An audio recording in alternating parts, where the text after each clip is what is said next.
Hello everyone. तो हम यहाँ पर आ गए हैं नॉरसेट के मेमोरी बेस्ड क्वेश्चंस को लेकर। जो मेमोरी बेस्ड क्वेश्चंस आए हैं नॉरसेट में, उसके बेसिस पे ही हम यहाँ पर क्वेश्चंस को सॉल्व आउट करने की कोशिश करेंगे।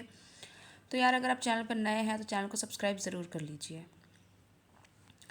तो पहला क्वेश्चन आया था आपका ईसीजी का क्वेश्चन था पहला, जिसमें आपको ईसीजी कुछ इस तरीके से दिखाई गई थी, जिसमें एक पहला वेव बन रहा था, उसके बाद नॉर्मल इस तरीके से वेव आपके बन रहे थे।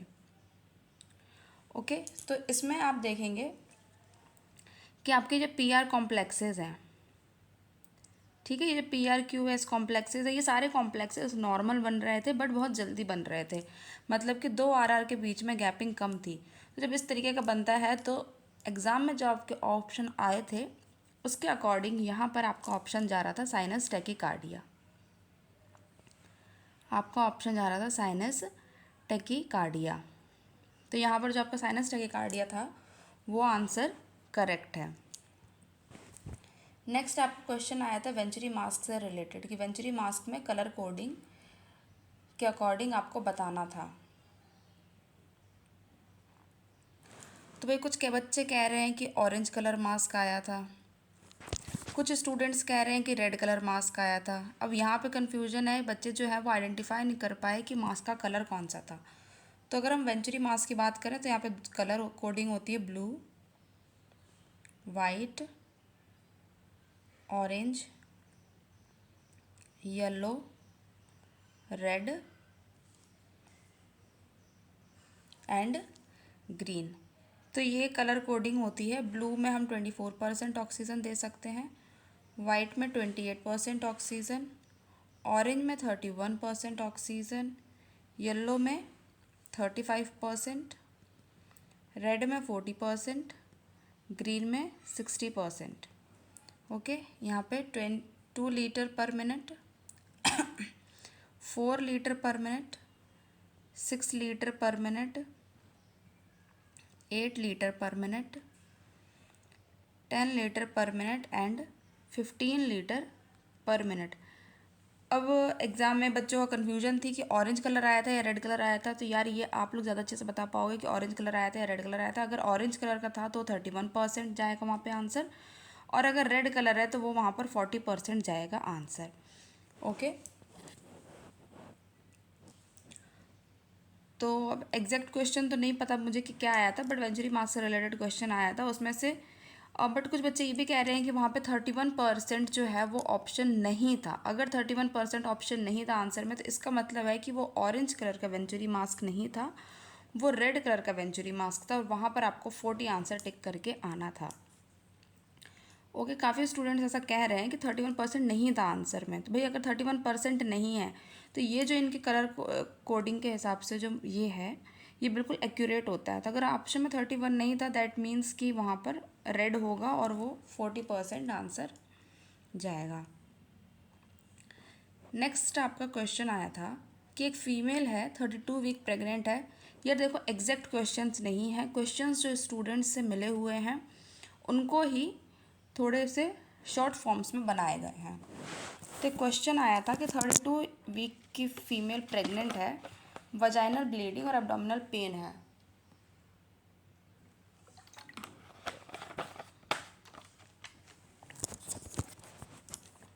और ऑप्शन था आपका प्लेजेंटा प्रीविया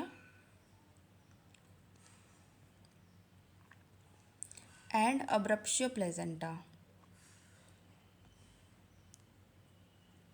ओके,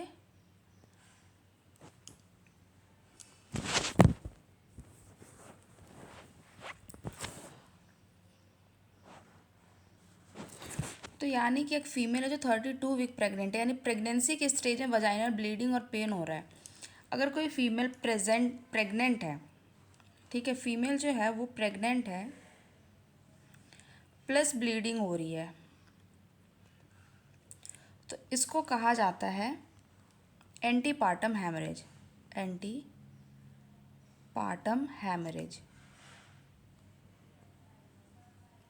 और एंटीपार्टम हैमरेज जो है वो प्लेजेंटा प्रीविया में देखने को नहीं मिलता है। एंटीपार्टम हैमरेज जो है वो अब्रप्शियो प्लेजेंटा में देखने को मिलता है।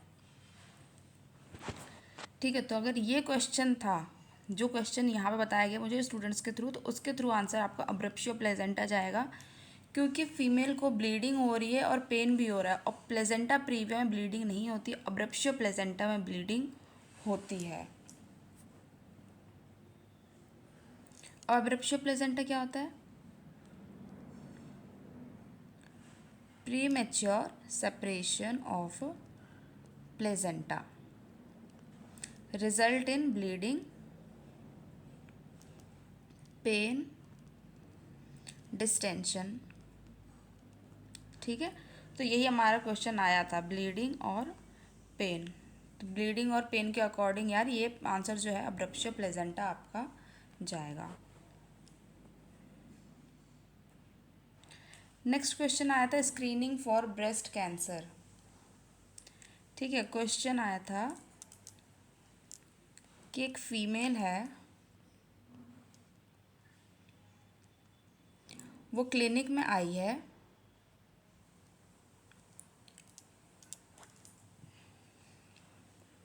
एक फीमेल है वो क्लिनिक में आई है, तो नर्स ने एग्जामिन किया और एग्जामिन करने पे राइट अपर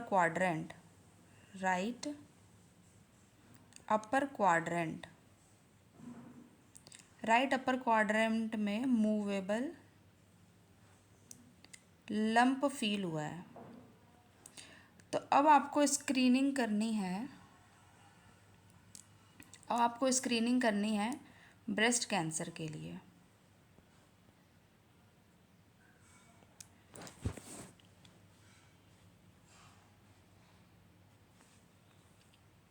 ठीक है, यही क्वेश्चन आया था कि अब आपको ब्रेस्ट कैंसर के लिए स्क्रीनिंग करनी है, लेकिन वहाँ पर आपके ऑप्शन 2 थे, मैमोग्राफी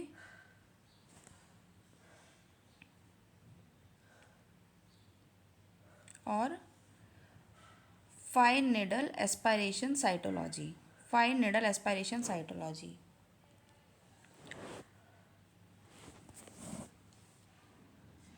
तो अगर मूवेबल मास्क है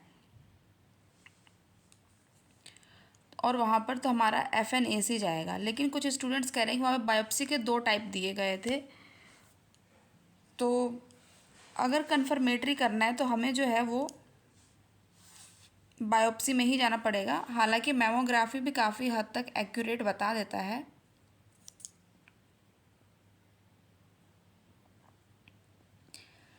बट यहाँ पर आंसर जो है आपका FNAC जाना था। ठीक है, तो स्क्रीनिंग करनी थी हमें ब्रेस्ट कैंसर की। स्क्रीनिंग जितने भी तरीके के होते हैं वो सारे हमारे आ जाते हैं सेकेंडरी प्रिवेंशन में। ठीक है, जब मैंने इसे प्रीवियस वीडियोस बनाए थे कि आपको कौन कौन से इंपॉर्टेंट टॉपिक्स पढ़ के जाने हैं, उस सारे टॉपिक्स में से एक एक क्वेश्चन आए हैं, अगर आपने वीडियो को देखा होगा तो। जिन स्टूडेंट्स वो वीडियो देखे गए उनके बहुत अच्छे रिव्यू आए हैं कि मैम वो जो आपने वीडियो में बताए थे सारे इंपॉर्टेंट क्वेश्चंस, उन क्वेश्चंस में से ज़रूर एक टॉपिक आया है। नेक्स्ट आपका क्वेश्चन आया था एसिड बेस इम्बैलेंस से रिलेटेड।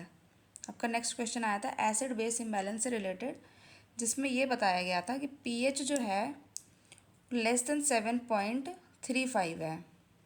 ठीक है, बाइकार्बोनेट जो है 23 से नीचे है। तो भाई अगर ये pH जो है <7.35 है, यानी कि ये एसिडिक है, और अगर बाइकार्बोनेट भी अपने नॉर्मल वैल्यू से नीचे जा रहा है, इसका मतलब कि ये मेटाबॉलिक है।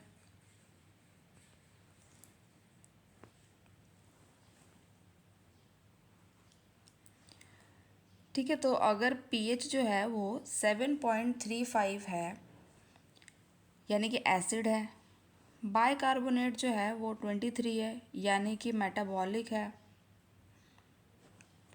तो ये साफ साफ दिख रहा है कि ये मेटाबॉलिक एसिडोसिस आया था। मेटाबॉलिक एसिडोसिस है, यही आपका आंसर रहेगा।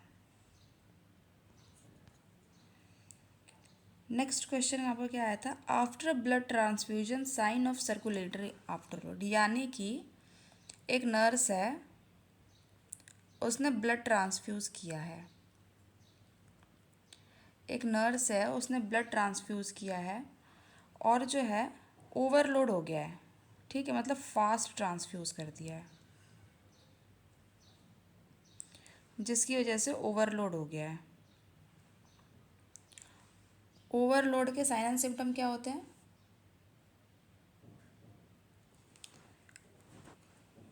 ओवरलोड के साइन एंड सिम्टम क्या है? हाइपरवॉलीमिया हो जाएगा, बाउंडिंग पल्स प्रेजेंट होंगी,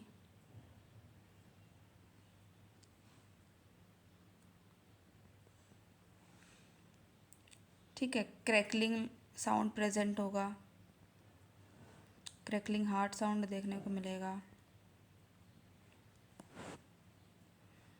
लंग कंजेशन होगा,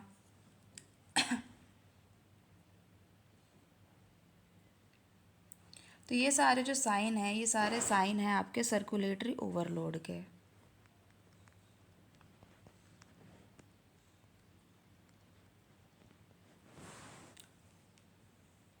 ठीक है, तो after blood transfusion sign of circulatory overload, तो भाई इनमें से ऑप्शन थे, तो वहाँ पर आंसर जाएगा आपका कि साइन ऑफ सर्कुलेटरी ओवरलोड क्या था। अगर एक नर्स ने ओवरलोड कर दिया है तो उसमें से इन सारी चीज़ें प्रेजेंट होंगी। आपका हाइपरवॉलीमिया होगा जिसकी वजह से बीपी इंक्रीज होगा।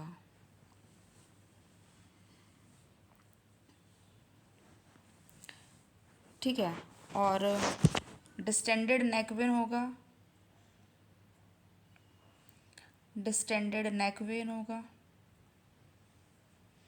ठीक है, तो ये हाइपरवॉलीमिया के अंडर आएगा। ठीक है, हाइपरवॉलीमिया होगा तभी डिस्टेंडेड नेक वेन आपके होंगे।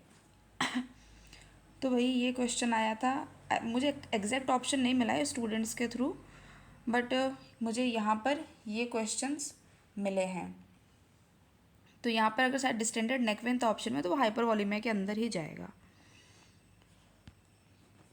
नेक्स्ट आपका आया था according to vital sign seen in infection, मतलब कुछ वाइटल साइन दिए गए थे, वहाँ पर ये बताना था आपको कि अगर इन्फेक्शन होता है पेशेंट को तो क्या देखने को मिलेगा वाइटल साइन में चेंजेस। अगर किसी पेशेंट को इन्फेक्शन होता है तो वाइटल साइन में क्या चेंजेस होते हैं। तो सबसे पहला primary important indicative is fever, या फिर इंक्रीज टेम्परेचर, या फिर हाइपरथर्मिया। ओके, ये चीज़ें हैं अकॉर्डिंग टू वाइटल साइन, आपको ये चीज़ें देखने को मिलेगी अकॉर्डिंग टू वाइटल साइन। भाई अगर ऑप्शन में फीवर है, फीवर जाएगा, इंक्रीज टेम्परेचर जाएगा, हाइपरथर्मिया है तो हाइपरथर्मिया जाएगा। तो ये काफ़ी सारे क्वेश्चंस हैं। तब जो बच्चे नॉर्सेट का एग्ज़ाम दे के आए हैं, उनको लग रहा है कि उनका एग्ज़ाम जो है वो बिगड़ चुका है या फिर जो भी है, तो यार टेंशन मत लो, दोबारा से नॉर्सेट होगा, दोबारा से अपने नॉर्सेट की प्रिपरेशन करो। नेक्स्ट सितंबर में जो एग्ज़ाम होने वाला है उसको है, और आप मेरे चैनल को फॉलो भी कर सकते हैं अगर आपको डिटेल स्टडी करनी है तो।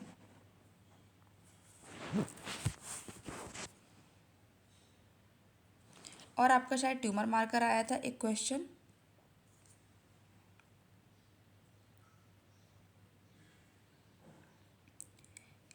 ट्यूमर मार्कर से रिलेटेड आया था। तो ट्यूमर मार्कर बहुत सारे तरीके के होते हैं, पैंक्रियास के होते हैं,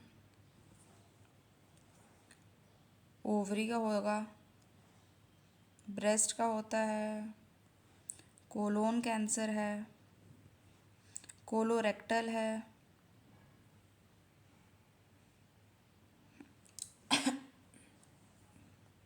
आपका लीवर का है। तो पैंक्रियास का आपका ट्यूमर मार्कर 9 है, इसका 125 है, CA 125। ब्रेस्ट का आपका आ जाता है 15-3 ट्यूमर मार्कर। कोलोन कैंसर का आपका आ जाता है 19-3। कोलोरेक्टल कैंसर का आपका CEA ट्यूमर मार्कर है। लीवर का जो है आपका अल्फ़ा फीटोप्रोटीन है।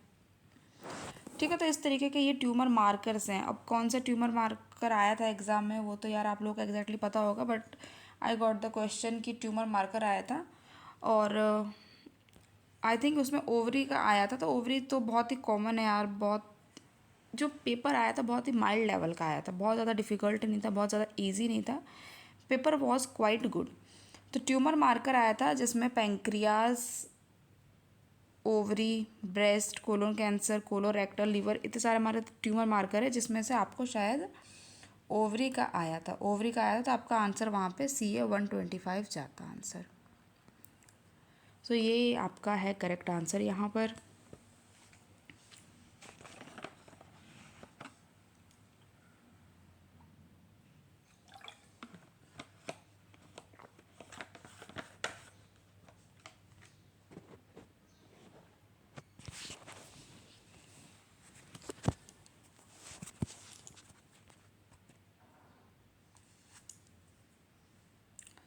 तो यहाँ पर आपका CA 125 ओवेरियन कैंसर जो है ये आपका आंसर जाएगा। ओके।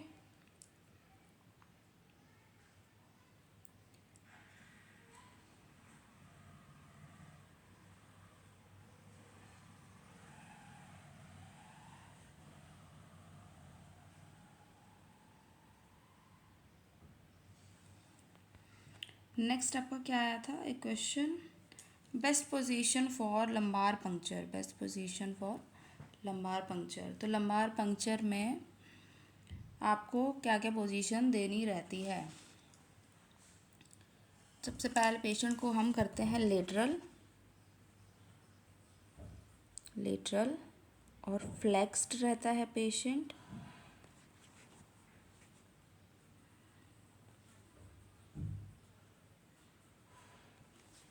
और सी शेप एटीट्यूड देते हैं। ठीक है, लंबार पंक्चर जब करते हैं हम तो सी शेप एटीट्यूड देते हैं, यानी कि पेशेंट लेटरल रहेगा, फ्लेक्स रहेगा, सी शेप एटीट्यूड रहेगा। अब बच्चे कह रहे हैं कि ऑप्शन में शायद सी शेप एटीट्यूड नहीं आया था, ऑप्शन में फाउलर्स भी आया था। तो कुछ मेरे जो स्टूडेंट्स हैं वो फाउलर्स करके आए थे। तो भाई फाउलर कैसे होगा, मतलब इस तरीके से आप पेशेंट को कैसे बिठा के लंबार पंक्चर करोगे। At least you have to think कि भाई लेटरल कर दो, पेशेंट को साइड से ऐसे लिटा दो। यार नॉर्सेट का एग्ज़ाम इतना इम्पॉर्टेंट एग्ज़ाम है, हम पूरी साल वेट करते हैं इस एग्ज़ाम को, और ऐसे छोटे छोटे कॉमन सी मिस्टेक्स की वजह से हमारी जो रैंक है ना सीधे यहाँ से यहाँ आ सकती है। आपकी जो रैंक है ना वो सीधे यहाँ से यहाँ आएगी। आप सोचोगे यार चलो एक ही क्वेश्चन तो गलत हो गया, नहीं, एक क्वेश्चन अगर गलत हुआ है ना तो आपको 10,000 रैंक पीछे लेके चला जाएगा, और वो भी अगर इस तरीके के नॉर्मल क्वेश्चंस गलत हुए तो। अगर कोई बहुत सिनेरियो बेस्ड है, बहुत ही डिफ़िकल्ट है, पूरा प्रायोरिटी बेस्ड है, तो वहाँ पे गलत होना समझ में आता है, क्योंकि वहाँ पे प्रोबेबिलिटी है कि काफ़ी स्टूडेंट्स के गलत हो सकते हैं। बट इतने सिंपल क्वेश्चंस कि लंबर पंक्चर में कौन सी पोजीशन देते हैं, ठीक है, वेंचुरी मास्क का बच्चे कह रहे हैं कि कलर नहीं समझ में आया, तो वहाँ पे क्या हमें अपना कॉमन सेंस भी यूज़ करना रहता है। आई नो कि यहाँ पे जो सेक्शंस डिवाइडेड हो गए हैं, बच्चे बहुत पैनिक हो गए हैं, ठीक है, कुछ बच्चों का एग्ज़ाम बहुत अच्छा गया है, कुछ बच्चों का एग्ज़ाम बहुत ख़राब गया है। तो हमें जो है सबसे पहले एग्ज़ाम में काम रहना है, हमें अपना कॉमन सेंस यूज़ करना है, टेंशन नहीं लेनी है। तो best position of lumbar puncture आया था, कुछ स्टूडेंट्स बोल रहे शायद फाउलर्स आया था, वो फाउलर्स कराए हैं। तो फाउलर्स में कैसे दे दोगे, यहाँ से कैसे निडल को इंसर्ट करोगे इसके स्पाइन में। फ्लेक्स्ड पोजीशन देते हैं हम, शायद ऑप्शन में नहीं था, सी शेप नहीं था, लेटरल था, भाई लेटरल दे दो, एटलीस्ट उसको साइड से लिटा दो ताकि आप लंबर पंक्चर कर सको। ठीक है, तो ये जो पोजीशंस होते हैं ये लंबर पंक्चर्स में यूज़ किए जाते हैं। नेक्स्ट आया था कि zinc gluconate in diarrhoea. Purpose of zinc gluconate in diarrhoea. Diarrhoea में जिंक ग्लूकोनेट का क्या पर्पस है।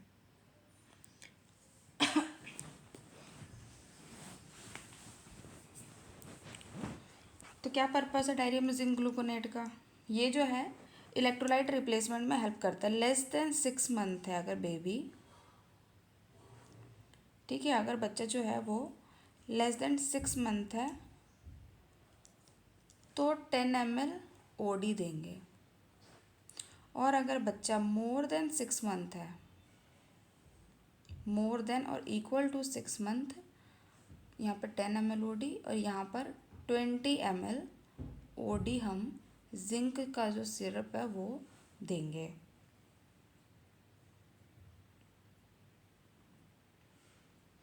ठीक है, ये जो है ये क्वांटिटी है, कितनी क्वांटिटी हम देंगे कि 6 ml से छोटा है बच्चा तो 10 ml ओडी देंगे, less than more than 6 ml है तो 20 ml ओडी देंगे। पर्पस क्या है, क्वेश्चन में शायद पर्पस आया था, पर्पस है आपका help in electrolyte absorption, help in electrolyte absorption, तो ये आपको जो है ये आपका पर्पस है। ठीक है, अगर नॉरसेट 6 जो है आपका वो बिगड़ गया है, so no need to worry, you can prepare for NORCET 7, don't lose hope, start preparing for NORCET 7। ठीक है, तो जिंक ग्लूकोनेट का क्वेश्चन आया था कि जिंक ग्लूकोनेट का यूज़ क्या है, तो लेस देन 6 मंथ में हम 10 ml ओडी देंगे, मोर देन 6 मंथ में हम 20 ml ओडी देंगे। क्यों देंगे, क्योंकि इलेक्ट्रोलाइट के एब्जॉर्प्शन में हेल्प करता है।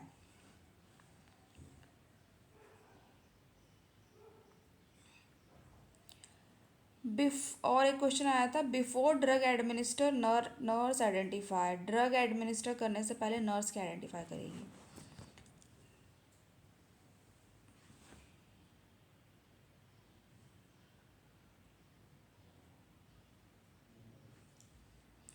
तो बिफोर ड्रग एडमिनिस्टर नर्स क्या आइडेंटिफाई करेगी, भाई सबसे पहले तो हमें पेशेंट को आइडेंटिफाई करना है, पेशेंट को आइडेंटिफाई करना है।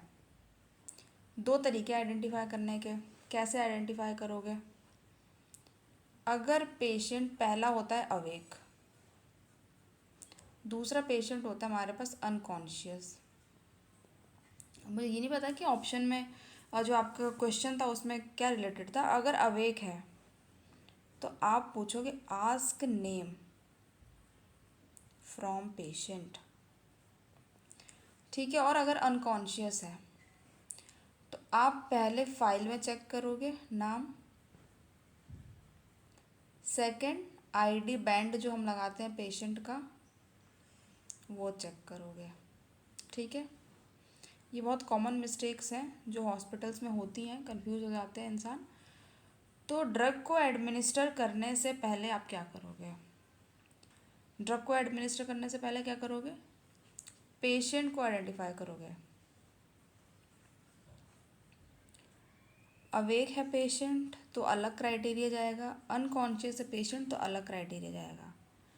सबसे बेहतर है अगर अवेक है तो आप पेशेंट से ही आपका नाम पूछ लो, रामलाल जी आपका नाम क्या है, या फिर दादा आपका नाम क्या है, ओके, तो ये आपका आ जाएगा। अगर अनकॉन्शियस है तो ये, ठीक है। नेक्स्ट आपका क्वेश्चन क्या था, ईटी ट्यूब आया था 4 mm का, ठीक है, 4 mm का ईटी ट्यूब है, अगर 4 mm की अगर ईटी ट्यूब है तो सक्शन कैथेटर का साइज बताओ।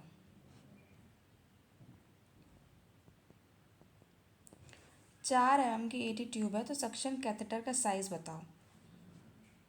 तो अब उस हिसाब से नहीं था, तो 4 mm के हिसाब से नहीं था तो हम 4.5 mm को कैलकुलेट कर लेंगे। 4.5 mm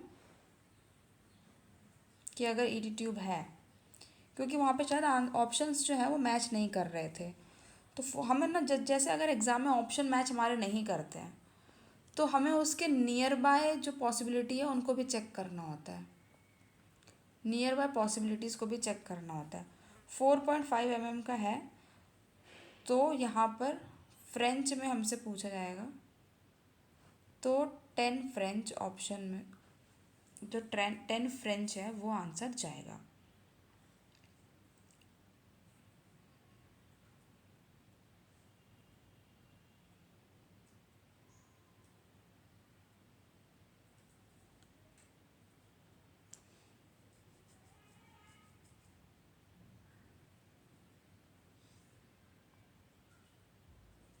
ठीक है, क्योंकि जितने की ट्यूब है उसका हम डबल कर देते हैं फ्रेंच में, ठीक है। आर्ट भी यूज़ कर सकते हैं, देखो क्लिनिकल बेस्ड अलग होता है, क्लिनिकल में तुम्हारे पास जो अवेलेबल है वो हम यूज़ कर लेते हैं, जो कन्वीनियंट है वो हम यूज़ कर लेते हैं, बट प्रैक्टिकल में थोड़ा अलग हो जाता है।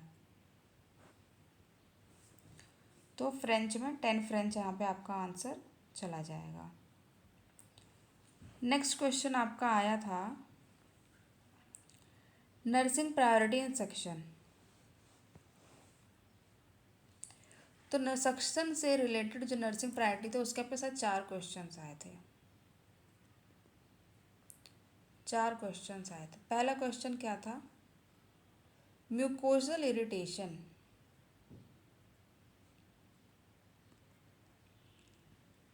म्यूकोजल इरिटेशन से प्रिवेंट करने के लिए हमें क्या करना है सेक्शन में? ठीक है, म्यूकोजल इरिटेशन या फिर म्यूकोजल इंजरी से प्रिवेंट करना है पेशेंट को सक्शन के टाइम पे, तो हम क्या करना है? Do not apply suction pressure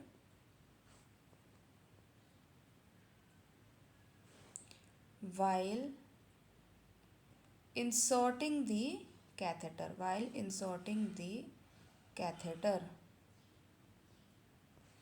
ठीक है, तो जब आप कैथेटर को अंदर डाल रहे हो, सक्शन करने के लिए, तब आपको सक्शन का प्रेशर बंद रखना है।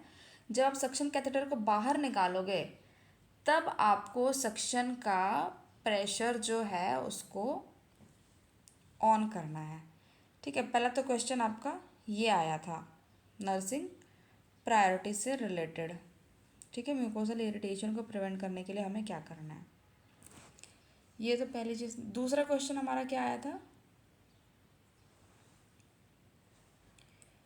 कि जब हम सक्शन कर रहे हैं,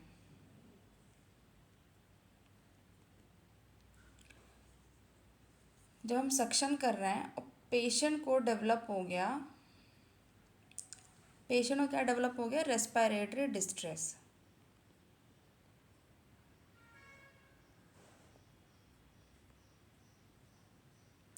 तो आपको क्या करना है? क्वेश्चन ये था।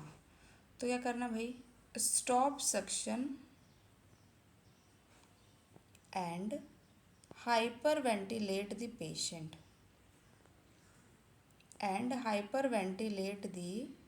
पेशेंट। ओके, सक्शन को बंद करके पेशेंट को हाइपर वेंटिलेट कर दो। भाई क्या हो रहा है? सक्शन कर रहे हैं तो रेस्पिरेटरी डिस्ट्रेस हो रहा है, यानी कि ब्रेडिकार्डिया हो रहा है पेशेंट को, ब्रेडिप्निया हो रहा है, ब्रेडिकार्डिया हो रहा है पेशेंट को, हार्ट रेट कम हो रही है, टेकिप्निया हो रहा है, रेस्पिरेशन रेट बढ़ रहा है। तो सबसे पहले तो क्या कर, बंद कर दो उसको। किसी काम से कोई दिक्कत हो रही है तो वो काम ही बंद कर दो और हाइपर वेंटिलेट कर दो पेशेंट को। 3 मिनट तक हम हाइपर वेंटिलेट करते हैं पेशेंट को 100% FiO2 से। ओके, तो हाइपर वेंटिलेट कर दो पेशेंट को।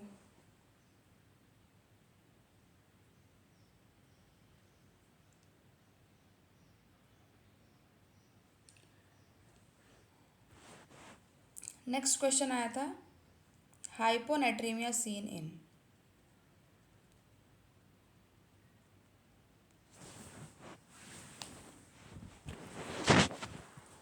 Hyponatraemia seen in.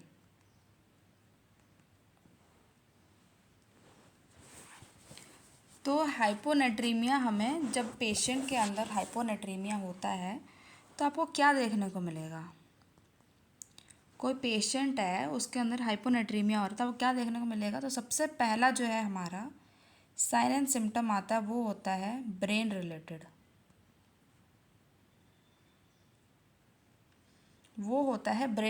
तो आप बताइए कि ब्रेन रिलेटेड क्या था ऑप्शन? न्यूरोमस्कुलर सिस्टम का साइन,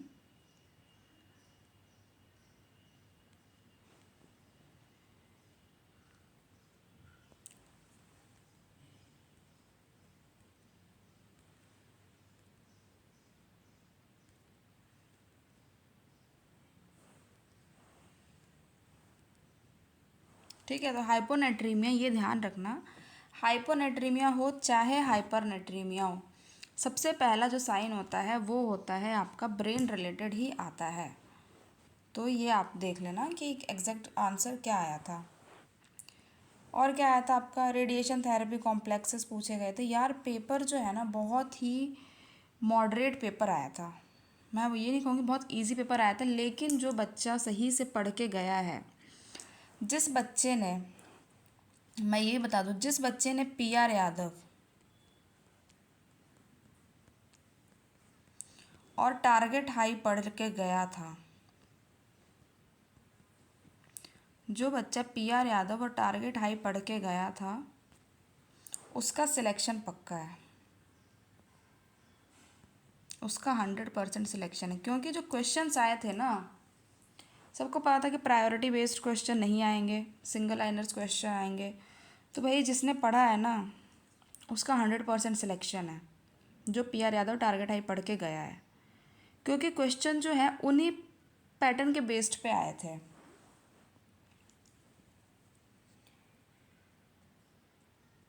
और क्या आया था आपका, रेडिएशन थेरेपी कॉम्प्लिकेशन।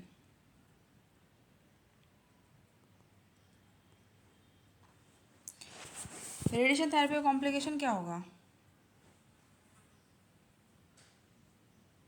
न्यूरोपीनिया, थ्रोम्बोसाइटोपिनिया, ठीक है, ये क्वेश्चन आएंगे। मतलब कि जो है, जो ना नीडार बोलते हैं कि सारे चीज़ें जो हैं वो बॉडी के ब्लड काउंट्स गिर जाते हैं, इस तरीके से आपका आएगा। पब्लिक हेल्थ इमरजेंसी, ये आया था। बच्चे सोच रहे थे कि कोविड से रिलेटेड क्वेश्चंस नहीं आएंगे, बट आया था। पब्लिक हेल्थ इमरजेंसी कब डिक्लेयर हुई थी, 30 जनवरी को पब्लिक हेल्थ इमरजेंसी डिक्लेयर हुई थी।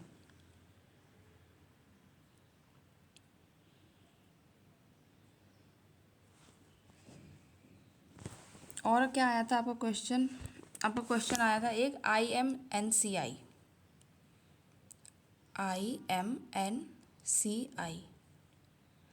इंटीग्रेटेड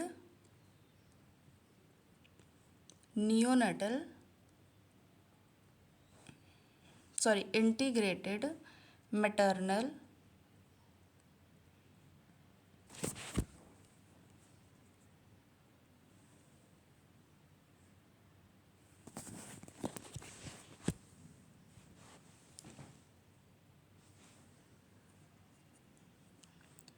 इंटीग्रेटेड मैनेजमेंट ऑफ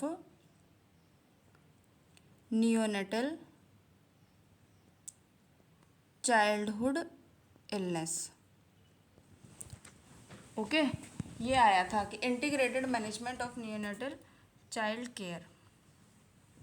इसमें आपको एक कलर कोड दिया गया था कि पिंक कलर कोड किस में आएगा। कलर कोड दिया गया था कि पिंक कलर कोड किस में आएगा। तो यहाँ पर जो जिस तरीके से ट्राइजेस पढ़ते हैं ना, उसके अंदर और इसके अंदर डिफरेंस है। तो पिंक आता है आपका सिक चाइल्ड,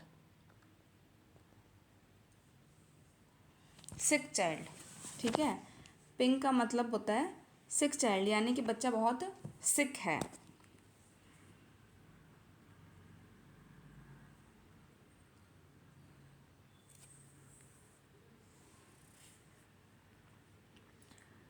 ठीक है, और क्या आया था आपका एक क्वेश्चन, CPR से रिलेटेड क्वेश्चन आया था। CPR से रिलेटेड तो क्वेश्चन आते ही हैं, जो मैंने वीडियो बनाई थी इम्पोर्टेंट टॉपिक इन नॉर्सेट,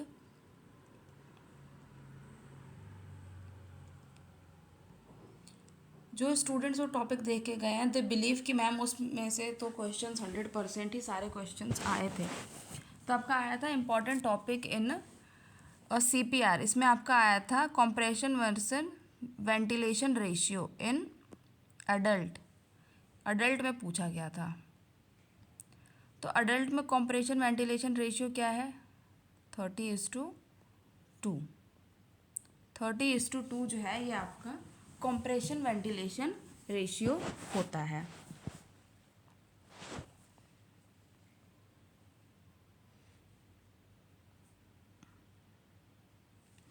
तो इतने क्वेश्चंस मेरे पास आए हैं। अगर आपके पास और भी क्वेश्चंस हैं तो आप प्लीज़ कमेंट सेक्शन में, अगर आपके पास और भी क्वेश्चंस आए हैं तो आप प्लीज़ कमेंट सेक्शन में टाइप करके बता सकते हैं कि और क्या क्वेश्चंस आए थे, सो हम जो है इसका पार्ट 2 बना सकें। Thank you everyone and all the best for your future exams.